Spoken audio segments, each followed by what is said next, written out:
20 anos atrás, esse negócio caiu na minha cabeça e eu venho já matutando isso e juntando as peças de cá e de lá e cheguei a essa coisa que eu tenho hoje, né, de reflexão. Bom, aconteceu o seguinte, né, na minha história de vida pessoal. Eu fui convidado para um debate numa rádio aqui em Cuiabá. Era um debate com vários pastores protestantes que estavam lá. Eu fui para o debate, na rádio, ao vivo. E em um dos intervalos do debate, no estúdio, eu não sei que cargas d'água, o que é que nós estávamos contando, falando, mas um dos pastores protestantes teve um surto retórico ali, uma coisa de ficar batendo na Bíblia, dizer assim, porque nós não veneramos o Cristo na carne, nós não veneramos Jesus na carne, nós não adoramos Jesus na carne.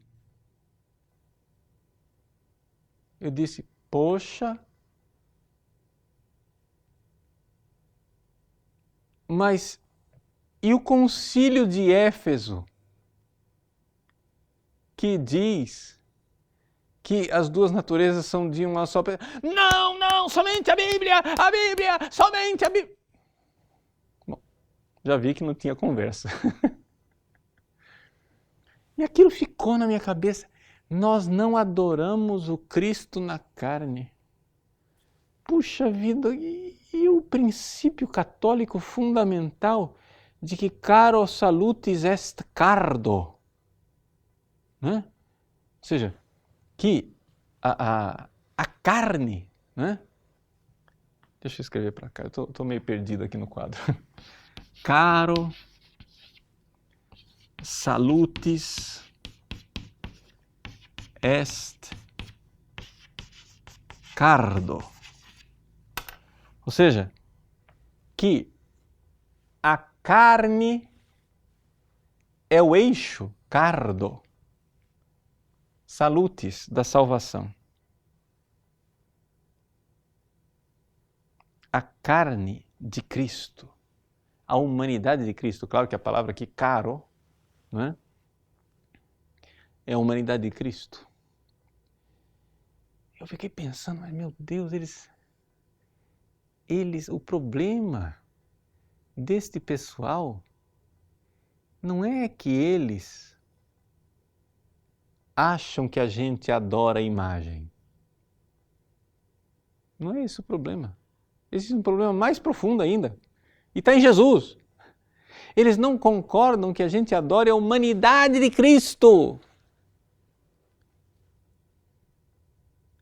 Ou seja, a gente fica debatendo se Jesus está ou não está presente na Eucaristia, se é transubstanciação ou consubstanciação, ou se é transsignificação, ou sei lá o quê. Mas o problema é o seguinte, e se Jesus aparecesse aqui em carne e osso? Eu acho, veja só, aqui eu não estou dialogando com um protestante histórico. Claro que o protestante histórico foi aquele pastor lá no estúdio de rádio. Mas eu estou aqui refletindo com um pensamento teológico. Se aparecesse aqui Jesus Cristo em carne e osso, glorioso, eu acho que a maior parte dos teólogos protestantes faria uma distinção mental. E como São Tomé, eles se ajoelhariam na frente de nosso Senhor Jesus Cristo e diriam, meu Senhor e meu Deus, abre parênteses, mas não na carne, fecha parênteses, eu estou adorando a divindade. Porque o corpo e a alma de Cristo são criados. E eu não posso adorar aquilo que é criado. Então, existe esta coisa, não é? Que está na teologia protestante, de não aceitação de tudo aquilo que é criado e que o que é criado não pode expressar Deus. De tal forma que aqui o princípio da analogia entes e o princípio da analogia fidei entram em curto-circuito e eu vou explicar isso como e porquê e depois a gente vê isso. Mas a minha tese fundamental é a seguinte, é que nós católicos, não é, adoramos a humanidade de Cristo, ponto, e acabou. Eu vou explicar como, nós vamos ter uma aula sobre isso depois. Como é que a gente adora uma coisa que foi criada, mas a gente adora, nós adoramos a humanidade de Cristo, nós adoramos o corpo de Cristo. E adoramos mesmo. E adorando a humanidade de Cristo, nós adoramos também tudo aquilo que é extensão desta humanidade. Então aqui nós encontramos o princípio fundamental que resolve todas estas perguntinhas, que é a questão da humanidade.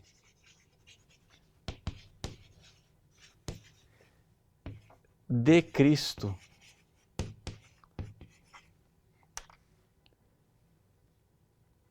Por que é que nós veneramos os santos? Porque eles são uma extensão da humanidade de Cristo. Por que é que nós admitimos e colocamos uma eficácia nos sacramentos que os protestantes não admitem? Porque os sacramentos são instrumentos da humanidade de Cristo.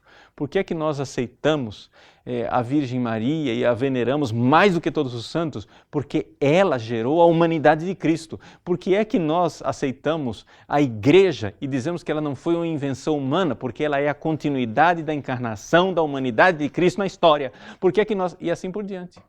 Todos, absolutamente, absurdamente, assim, é impossível. Veja, eu quero que vocês entendam o seguinte, eu nunca ouvi esse argumento aqui de um protestante, mas o que acontece é o seguinte, é impressionante como teologicamente encaixa como todos, absolutamente todos os pontos que os protestantes alegam com relação aos católicos, que eles não aceitam, nós católicos podemos identificar, em última instância, como uma operação da humanidade de Cristo e da extensão da humanidade de Cristo.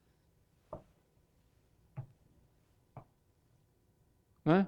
Até mesmo, por exemplo, o princípio da fé, a contraposição entre fé e obras. Não é? O que é que salva é a fé. Sim, mas o que salva é a obra meritória de uma humanidade que é a de Cristo. E é porque nós estamos unidos a esta humanidade que nós podemos até mesmo merecer por graça.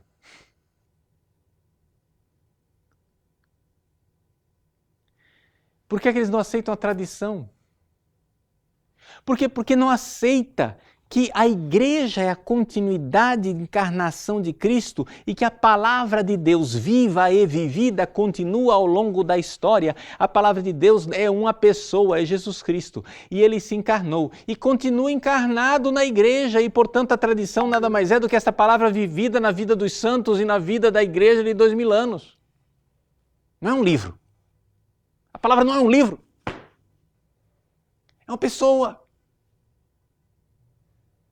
Então, a pergunta fundamental, e é o que nós vamos ter que responder nesse curso, é por que é que os católicos são tão fixados na humanidade de Cristo? Porque o que é, por exemplo, para nós, a santidade? A santidade é um processo de transformação espiritual, onde Deus entra e transforma através do toque da graça da humanidade de Cristo numa pessoa, onde o Cristo entra e vai mudando a vida daquela pessoa, de tal forma que aquela pessoa chega a um ponto que ela diz, vivo, mas não eu, é Cristo que vive em mim, ou seja, como diz Elizabeth da Trindade, eu sou uma humanidade suplementar, supletiva, adjunta, acrescida a Cristo. De tal forma que Cristo está no céu glorioso, ele não sofre mais, mas ele continua sofrendo aqui na terra, no Padre Pio de Pietrelcina, quando ele sofria e tinha suas chagas, porque ele era o Cristo. E é por isso que eu posso agora ir lá nas relíquias do Padre Pio, colocar a relíquia dele numa pequena teca, e beijar aquela relíquia e ver que Deus age através dela e que Deus me toca do jeito que Cristo tocava a hemorroísa. Porque aquela carne não é do Padre Pio. mas ela está unida a Cristo. É essa coisa. A chave está na humanidade de Cristo. Como é que esta humanidade age e opera em nós?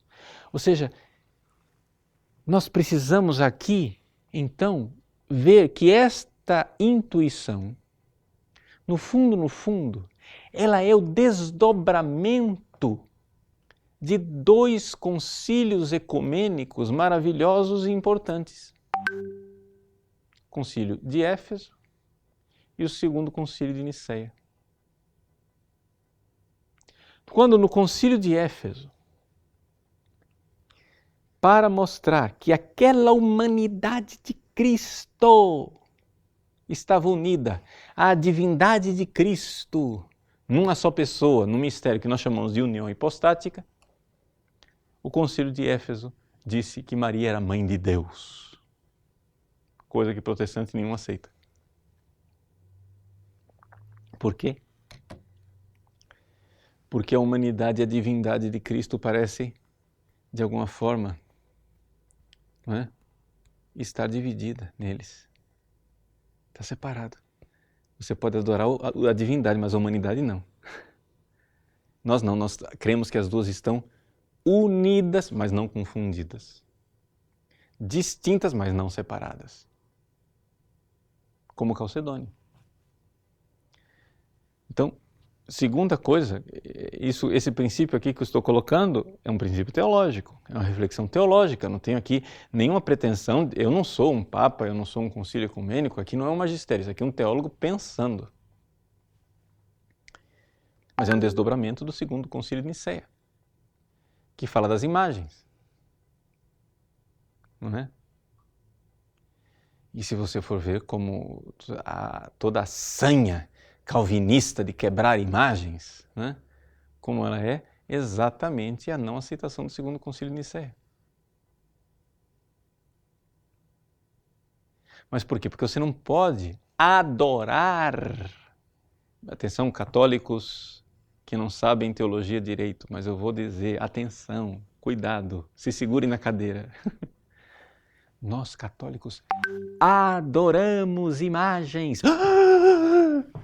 Como? Sim, nós adoramos a imagem de Cristo. Adoramos a imagem de Cristo. Sim, Senhor.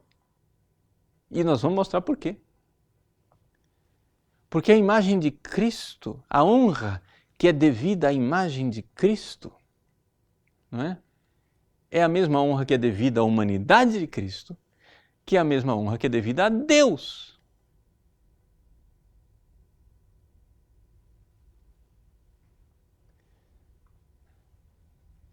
Então, nós iremos ver isso daqui. Apresentei muito assim toscamente a coisa, não está argumentada em toda a sua riqueza de detalhes, mas basicamente esta é a ideia do curso, tá? Vamos retomar aqui a coisa para amarrar e essa aula não terminar assim no ar, não é? É o seguinte. Você vai dizer, mas tudo bem, padre, aí eu entendi, mas eu estou achando que tem algum problema, porque a primeira parte da aula não tem nada a ver com a segunda. Na primeira parte da aula o senhor apresentou Karl Barth. Eu entendi o Karl Barth, analogia entre. Agora o senhor desconversou e o senhor está falando de outro assunto. Sim, eu estou falando de outro assunto, porque eu não estou dialogando com Barth. Eu estou simplesmente, por enquanto, não estou dialogando com Barth, porque nós iremos voltar no fim do curso para dialogar com ele. Tá?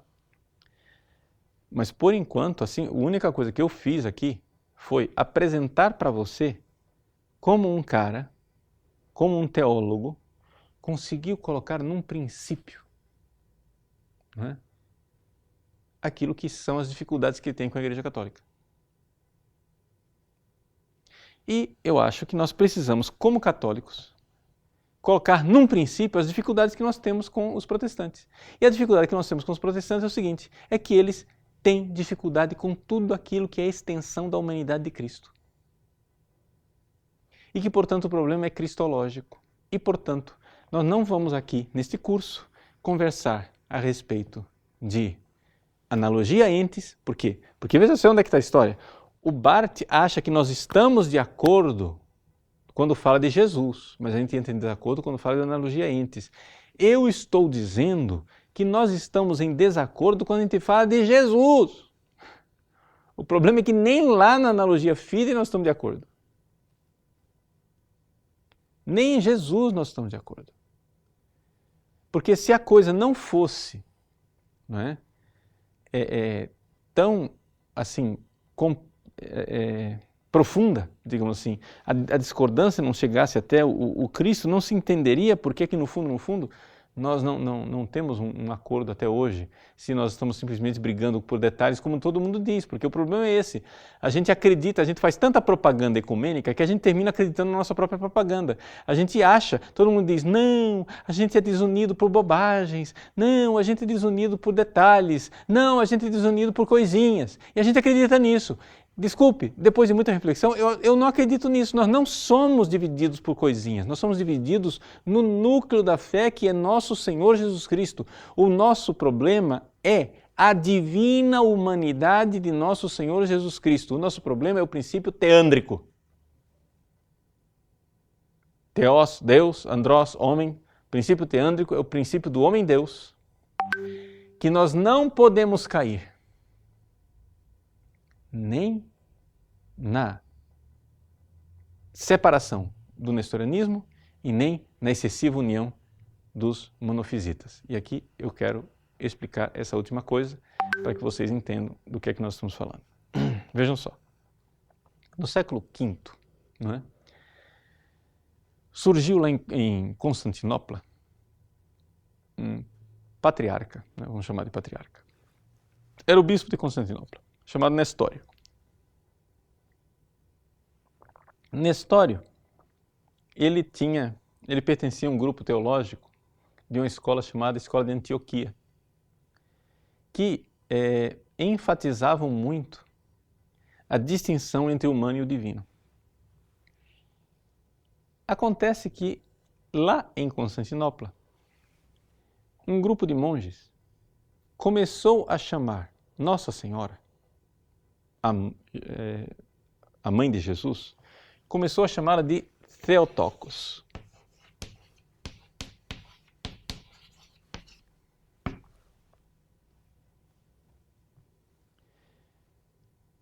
O que quer dizer isso? Theotokos, né? É aquela que gerou Deus, aquela que pariu Deus, ao deípara em latim, não é? Aquela que pariu deípara, pariu Deus. Ou seja, ela gerou Deus, foi mãe de Deus. A gente traduz mãe de Deus. Ok. Em português é mãe de Deus. Nestório ficou escandalizado com isso. Não, Deus não tem mãe, você desculpa. Deus é eterno. Como é que você fala que a mulher é mãe de Deus? Ela é mãe do homem, Jesus Cristo. Ela é Christotokos, ela não é Theotokos. Acontece que os monges de lá de Constantinopla, eles pertenciam a uma outra escola teológica, que era a escola de Alexandria, do Egito. E, então, chega a dizer, não, pode parar. Ele é Theotokos, você que é errado e você que é herege. Foi feita a confusão, quem que era herege, quem que não era herege. Então, foi reunido um concílio ecumênico na cidade de Éfeso, que conscientemente ou não sei se eles sabiam, eu acho que sim, né, estava ligada a Nossa Senhora, porque uma tradição colocava que a toda Santa Mãe de Deus morou em Éfeso com o apóstolo São João. Mas fecha parênteses porque isso é um detalhe na história. Eles foram para Éfeso. Veio então o patriarca de Alexandria acusando o patriarca Nestório, né? E São Cirilo então chegou e, no final das contas, o concílio afirmou o seguinte, que em Jesus existe um princípio de unidade. Ou seja, Jesus é Deus? Sim, Jesus é Deus. Jesus é homem? Sim, Jesus é homem. São duas naturezas, mas não são duas pessoas. Ou seja, a pessoa que está aqui é a segunda pessoa da Santíssima Trindade. Ou seja, o Filho. É o Filho que é Deus e é o Filho que é homem. Então, quando eu pergunto quem é, eu respondo o Filho. Quando eu pergunto o que é, eu respondo Deus. Ou então eu respondo homem, porque ele é as duas coisas. A palavra quem é aquilo que nós teologicamente chamamos de pessoa. A pergunta o que é aquilo que teologicamente nós chamamos de natureza. Então, ele é uma só pessoa em duas naturezas, né? Estas duas naturezas, mais tarde vai dizer o Concílio de Calcedônia, né? Que elas estão unidas, mas não misturadas, confundidas. Estão distintas, mas não separadas. E esse é o equilíbrio católico. É isso que nós vemos, né? Então, quando eu pergunto, você vai lá para sua mãe, pergunta para sua mãe, mamãe, a senhora é mãe do quê? Ninguém faz essa pergunta. Vamos ser sinceros. Ninguém pergunta, a senhora é mãe do quê? Isso é até ofensivo. Você é mãe do quê? É mãe de uma galinha, de uma vaca, de um porco ou de um ser humano? Você está ofendendo sua mãe. Se ela é humana, ela é mãe de um ser humano. Ninguém pergunta do que ela é mãe. É evidente que Maria, se a pergunta é esta, ela é mãe, ela gerou uma natureza humana. Isso é óbvio. Mas ninguém faz essa pergunta. A pergunta que se faz é: quem é o seu filho? A senhora é mãe do quê? Não, a senhora é mãe de quem? Quem? Então é a pessoa. Ora, este quem é um quem divino. É unus ex trinitate. É um da Trindade. Então, esta pessoa divina é filha de Maria. É uma pessoa divina. A identidade do Filho. O Filho, o Verbo eterno, encarnado, é filho de Maria. Por que isso é tão importante? Porque se não existe esta união,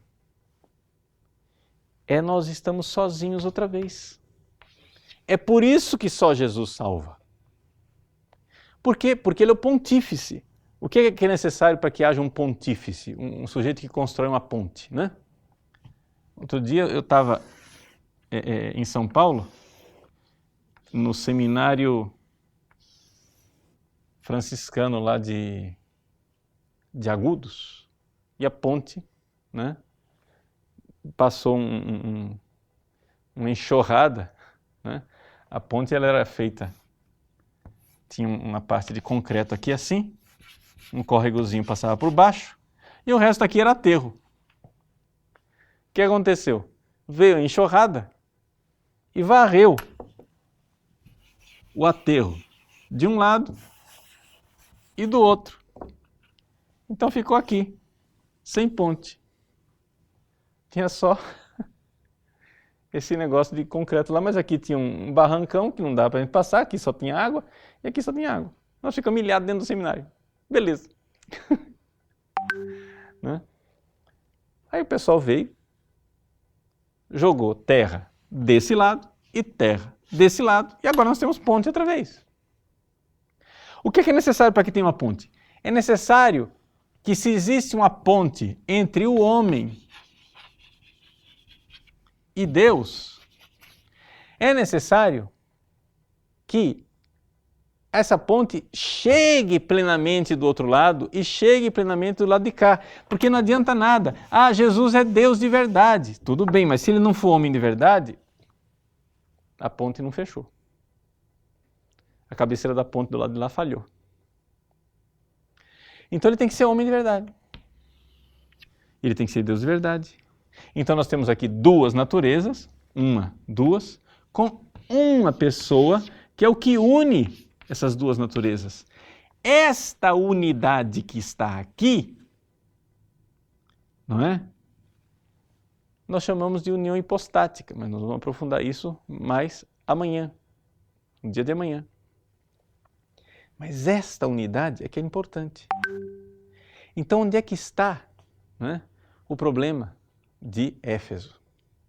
O problema de Éfeso está no fato que, se você chega e diz que não é uma pessoa, uma única pessoa, que tem estas duas naturezas, nós estamos sozinhos outra vez, não teve salvação.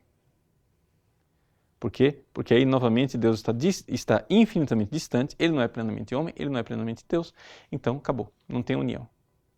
Para ter essa união, tem que ter o homem continuar homem, Deus continuar Deus, o homem ser plenamente homem, Deus ser plenamente Deus, sem mistura.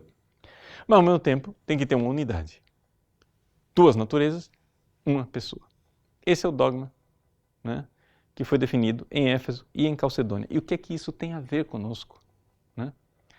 Bom, isso tem a ver no fato seguinte. Você, né, está vendo o quanto a humanidade é fundamental. A humanidade de Cristo é fundamental. Por quê? Porque este Filho eterno sempre foi Deus. O que mudou a situação é que ele se tornou homem. Se você começa a desprezar essa humanidade, você está ruindo a ponte, você está comendo uma das cabeceiras. E se você comer uma das cabeceiras, você está tirando a unidade. Não somente isso. E aqui que está o princípio católico que nós iremos aprofundar nesse curso, porque eu acho que muitos católicos nem fazem ideia de que é isso que nós cremos. Deus, quando Ele nos salva, Ele quer nos salvar usando esta humanidade como agente. Nós vamos ver que é um agente instrumental, mas depois a gente vai explicar que é essa palavra difícil, né? Mas é a humanidade de Cristo quem nos salva. É verdade que, em última análise, Deus é quem salva, mas Ele não quer salvar senão pela humanidade de Cristo. E, portanto, é fundamental e, por isso, a Ele, né, Deus constituiu, né, Rei e Senhor. Ou seja, esta humanidade, ela tem um senhorio salvífico, uma ação onipotente. Sim, Senhor, é a humanidade que tornou-se onipotente, é a humanidade que se tornou salvadora e é através desta humanidade que nós somos tocados e redimidos. Pronto. Se você rejeita essa humanidade, você está rejeitando a salvação de Cristo. Esta humanidade, ela tem seus instrumentos de ação na história. A igreja, os sacramentos, os santos, a tradição, etc., que são exatamente as coisas que são rejeitadas, né, pelos nossos ilustres irmãos protestantes. Até aqui eu só apresentei a tese, né?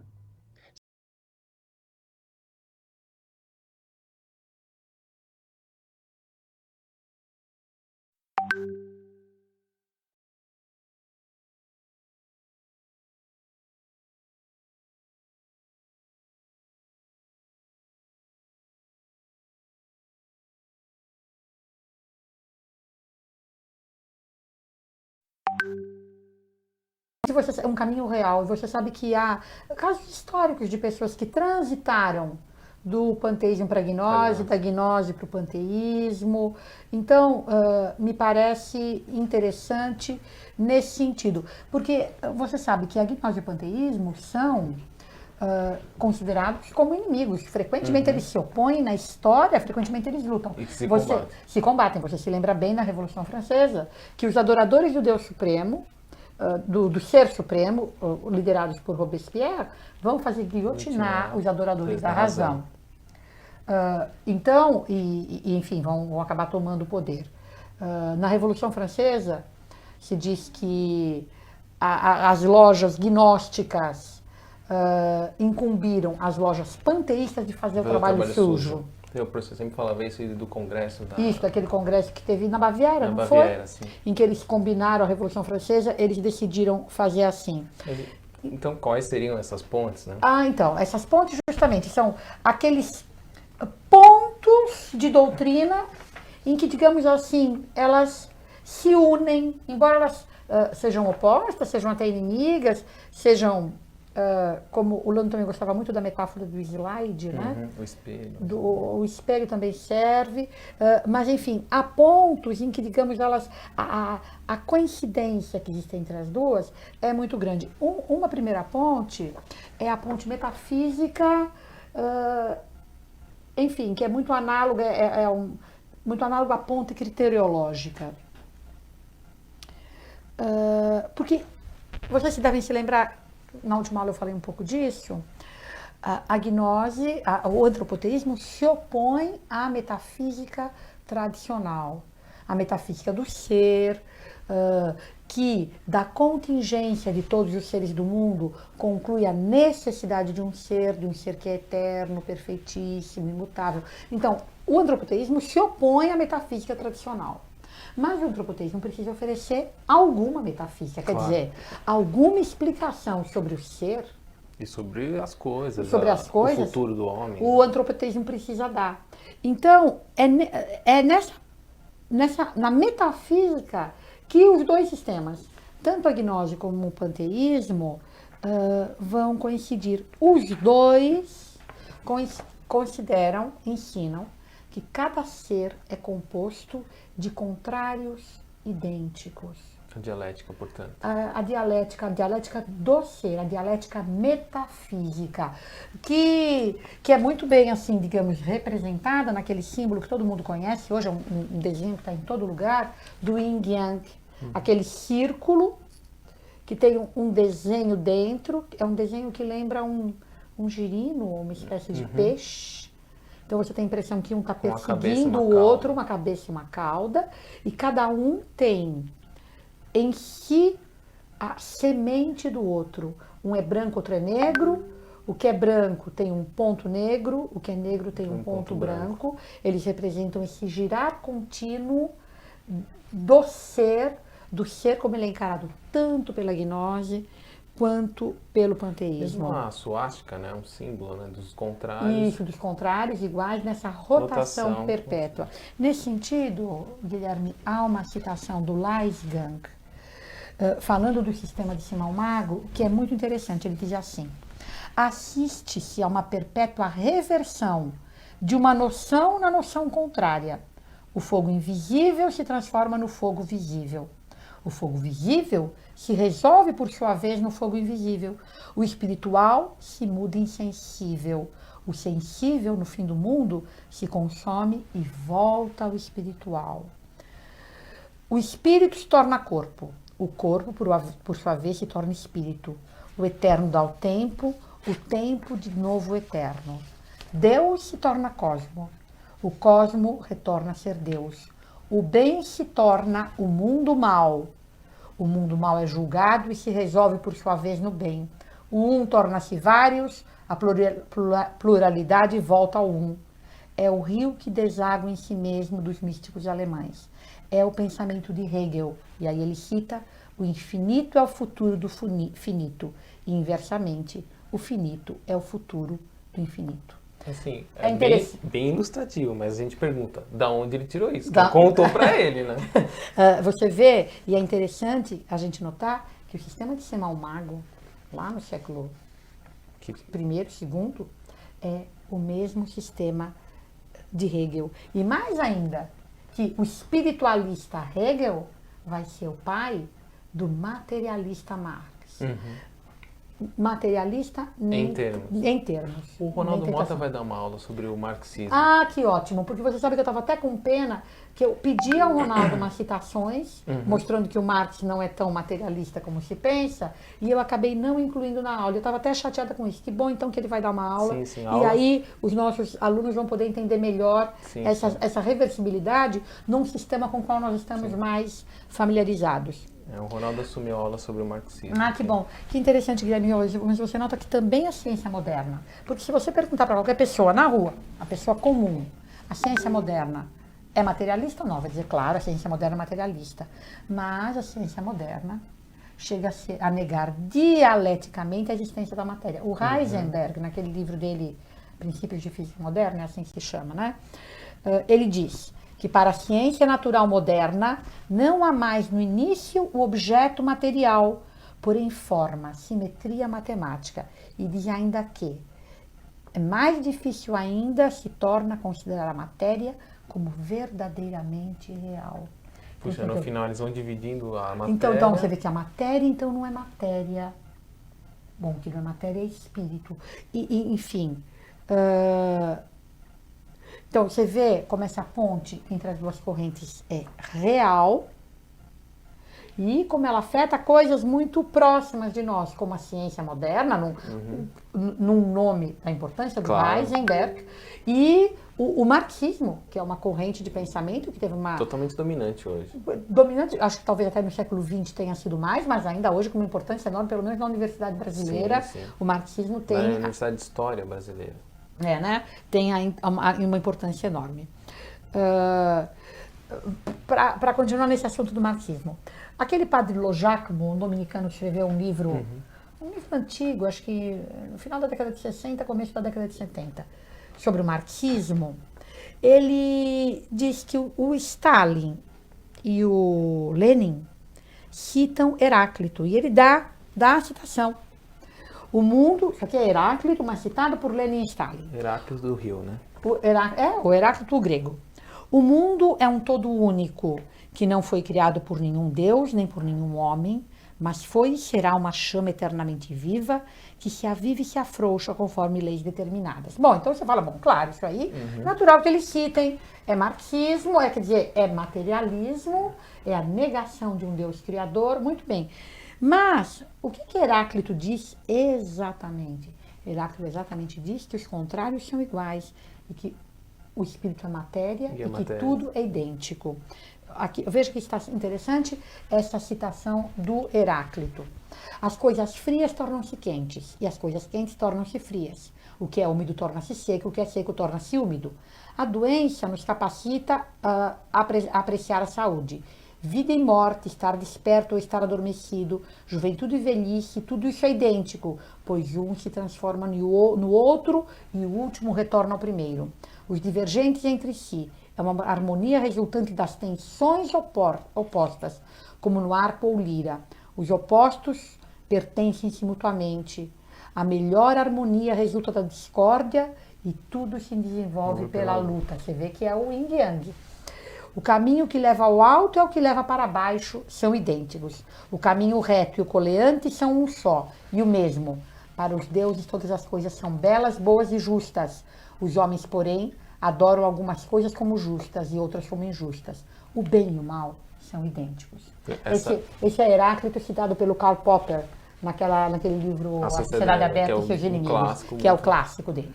E assim, Dona Ivane, desculpa interromper, mas essas citações estão no livro do professor, tá tudo lá, tá tudo é tirado de lá. É isso. Bom, me parece que assim, que essa ponte metafísica entre a gnose e o panteísmo parece estar suficientemente provada. Então, São assim, recorrentes os sonhos de viajar no tempo.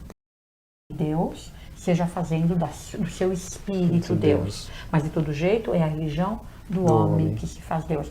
Aliás, essa expressão, o homem que se faz Deus, eu tiro de Paulo VI, quando no encerramento do concílio ele diz: a religião do Deus que se fez homem encontrou a religião do homem que se faz Deus. O que esperava-se um conflito, o que houve? Nada disso, compreensão. Mas então, o Denis de Rougemont a chama de maniqueísmo, e ele faz a mesma observação do Mittner. que ela vai irrompendo em pontos da história. O Dicionário de Teologia Católica, ele trata das duas correntes, trata até com uma certa confusão. De fato, esses problemas, enfim, foram muito mais estudados recentemente, se compreende um pouco essa confusão, essa certa indistinção que o Dicionário de Teologia Católica tem entre panteísmo e gnose. Ele tem os dois verbetes, o verbete panteísmo e o verbete gnose, e, curiosamente, há autores que são citados como expoentes do panteísmo e também citados como expoentes da gnose. Ou seja, eles confundem. Fazem uma certa confusão entre os dois fenômenos. Que de fato, uma imagem que o Lando gostava muito de usar é que o panteísmo e a gnose são como os dois lados de um mesmo slide. Eles são opostos, mas ao mesmo tempo eles são idênticos. O espelho, mãe. Ou o espelho, né? O DTC, então, o DTC, o Dicionário de Teologia Católica, ele faz uma espécie de apanhado histórico, dizendo quais são os sistemas que são panteístas ou gnósticos na história. E, então, eles começam falando que a alma do paganismo antigo, seja ocidental, seja oriental, quer dizer, tanto as doutrinas fundamentais das primitivas religiões gregas, romanas, enfim, de todos os povos do Ocidente, seja as doutrinas de origem hindu, os Vedas, o Brahmanismo, os Upanishads, o próprio budismo, tudo isso é gnose. Dos gregos, o Dicionário de Teologia Católica fala ainda das doutrinas de filósofos como Heráclitos, Parmênides, Xenófanes e dos estoicos. E o Dicionário de Teologia Católica diz que foi através do estoicismo e do epicurismo que a gnose passa para os tempos cristãos, através de autores já cristãos, mas que vão beber nessas fontes a gnose e o panteísmo.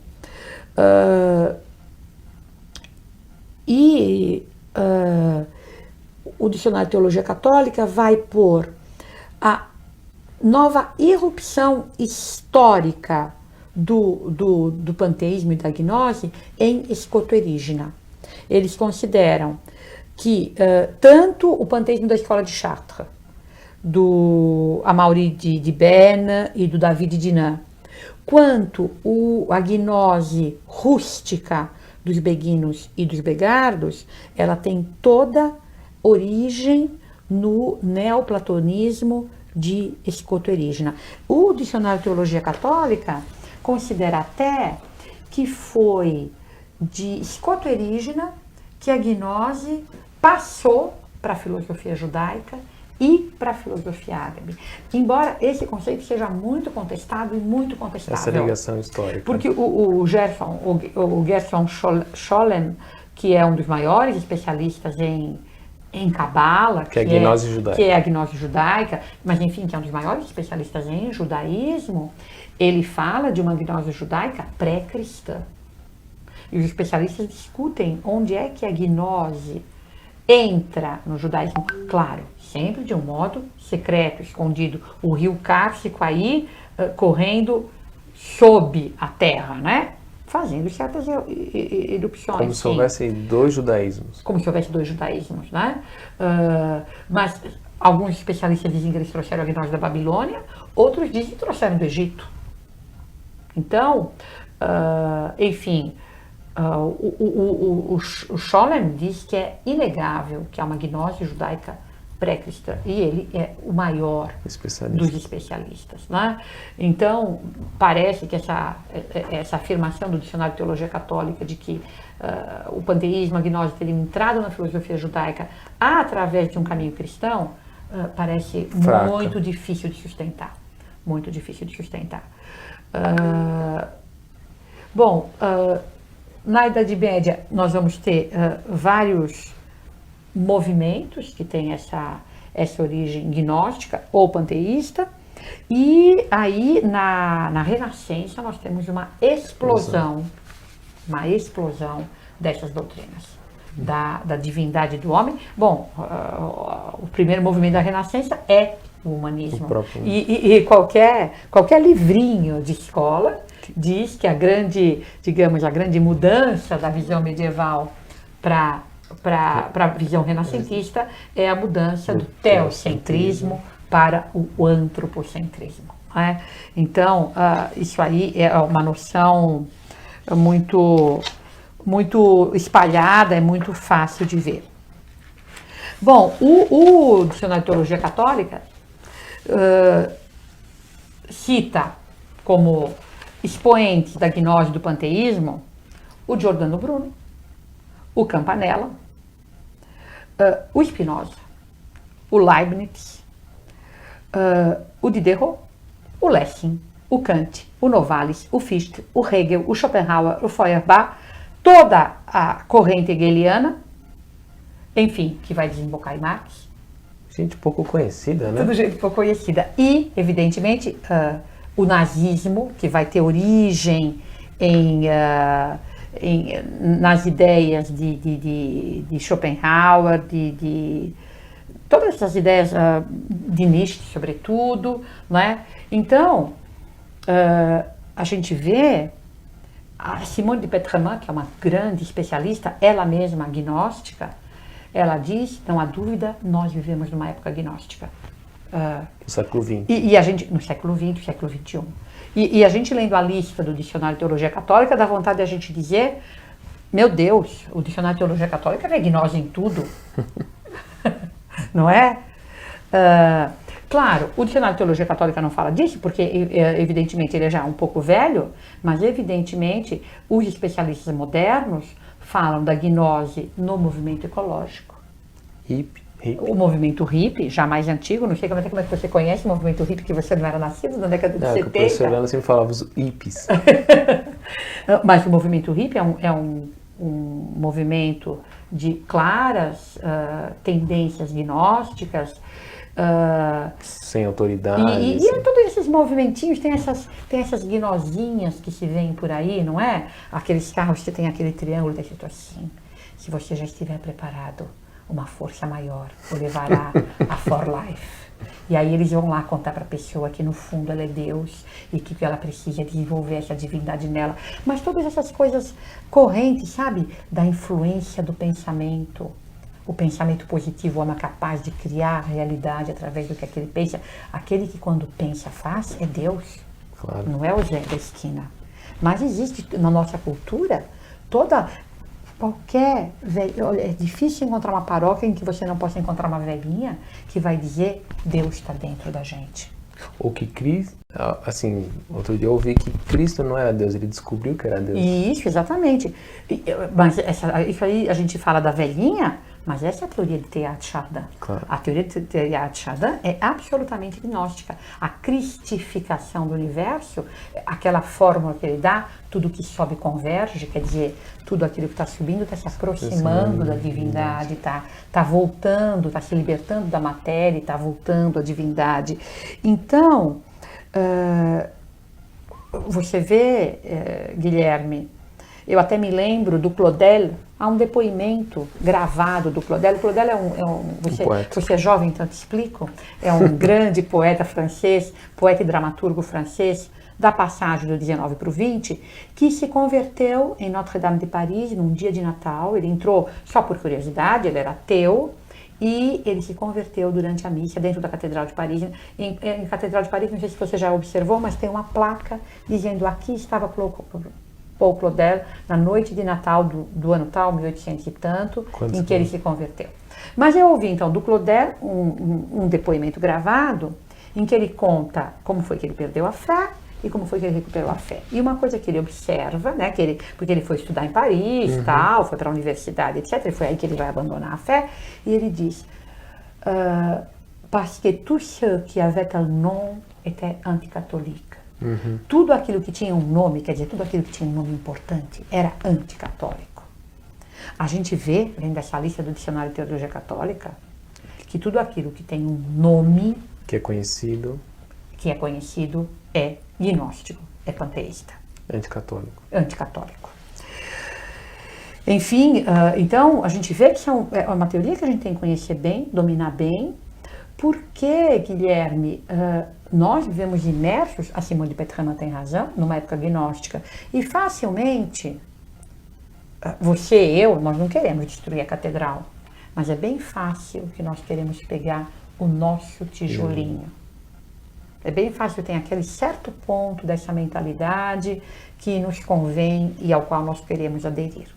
Então, é bem importante que a gente tenha isso muito claro. Ainda que não conheçamos a doutrina explicitamente. Isso, mas não precisa conhecer a doutrina explicitamente, porque nós estamos mergulhados nela. Então, muito facilmente, nós, às vezes, sem querer, vamos aderir a aspectos dela, sem nos dar conta, que são coisas que são anticatólicas. Bem, então, eu acho que nós podíamos agora chegar a uma conclusão, não é? Resumindo um pouco o que nós vimos, resumindo muito mais rapidamente. Bom, primeira noção que nós temos que ter muito claras, que em última análise há duas religiões, e são as duas religiões que o Papa Paulo VI mencionou no encerramento do concílio.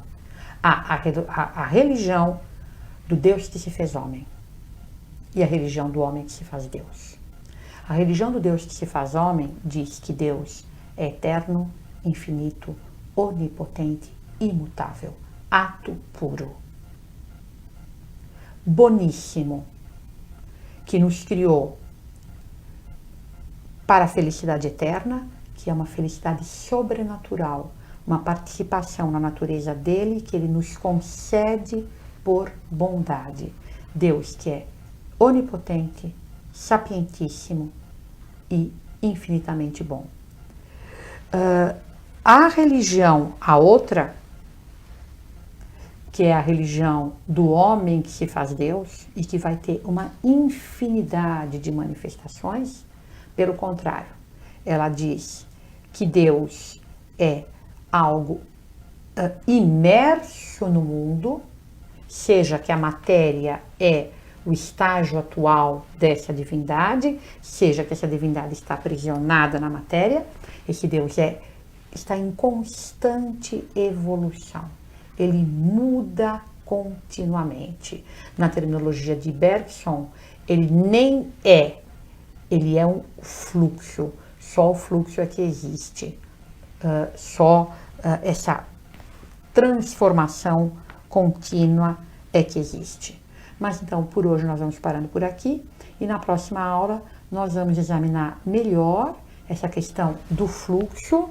Nós vamos estudar a cosmogonia gnóstica, a cosmogonia antropoteísta, melhor dizendo, gnóstica e panteísta, e nós vamos examinar também quais são os tipos de homem que tendem para cada uma das manifestações dessa doutrina que é o antropoteísmo. Até lá, então. Então, Guilherme, essa primeira aula aqui, eu queria começar fazendo para vocês 3 observações. A primeira delas, eu queria que vocês tivessem em mente aqueles bonequinhos, aqueles desenhinhos, muitas vezes as crianças fazem esses desenhinhos, mas não só, que a gente faz um oval para representar a cabeça, um tracinho vertical que é o tronco, o pescoço e o tronco, depois 2 tracinhos em V, que são as pernas, e mais 2 tracinhos nessa região do tronco que representam os bracinhos. Esse esquema que a gente faz frequentemente para representar uma pessoa, ele, embora não seja o retrato de nenhuma pessoa existente realmente, é um esquema que corresponde bem a qualquer ser humano. Um pouco é assim que nós vamos tratar dos sistemas gnósticos, esquematicamente. Por causa da brevidade de uma aula e de como é muitas vezes cansativo, se numa aula se tem que fazer muitas citações, então nós vamos, digamos, tratar dos grandes traços dos sistemas gnósticos, mas não vamos tratar propriamente do retrato de nenhum sistema. Nós nem vamos dar o sistema do Valentino, nem o sistema de Basílides, nem o sistema do Bhagavad Gita, nem o sistema dos assassinos de Alamut. Não é o retrato de nenhum desses sistemas, é o esquema que serve para todos eles. Uma segunda observação é uma precisão.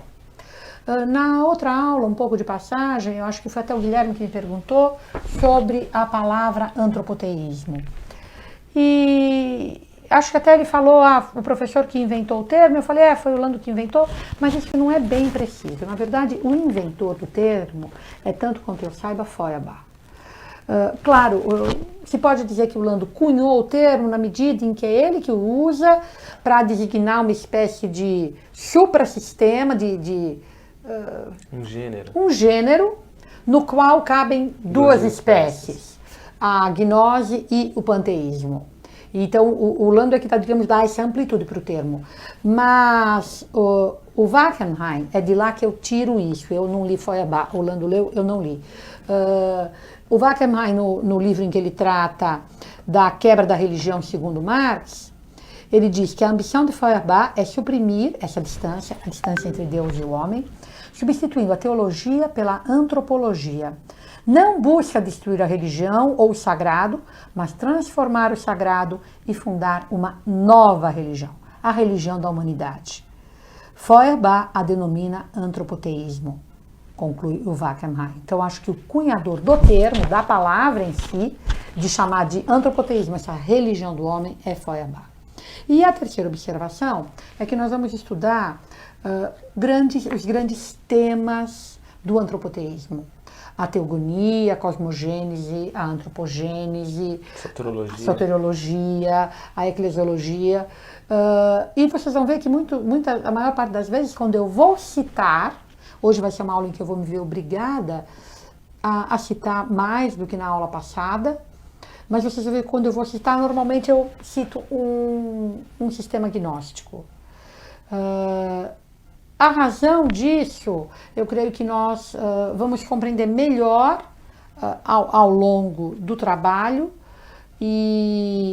porque nós vamos estudar dois pontos bem importantes, mas digamos assim, colaterais, são observações sobre as relações entre os sistemas gnósticos ou as pontes entre a gnose e o panteísmo, e também nós vamos estudar quais são as características, digamos assim, psicológicas que levam homens diferentes a aderir a diferentes sistemas dentro do antropoteísmo, a sistemas gnósticos ou a sistemas panteístas com determinadas características.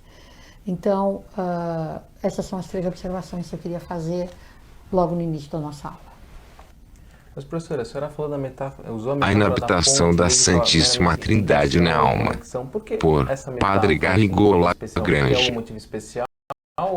Livro As Três Idades da Vida Interior. Capítulo 4. A Santíssima Trindade presente em nós. Fonte incriada de nossa vida interior. Depois de ter falado da vida da graça e do organismo espiritual, das virtudes infusas e dos dons, convém considerar a fonte incriada de nossa vida interior, que é a Santíssima Trindade presente em todas as almas justas da terra, do purgatório e do céu. Vejamos primeiramente o que nos diz a revelação divina, contida na Escritura, sobre esse mistério tão consolador. Em seguida, consideraremos brevemente o testemunho da tradição.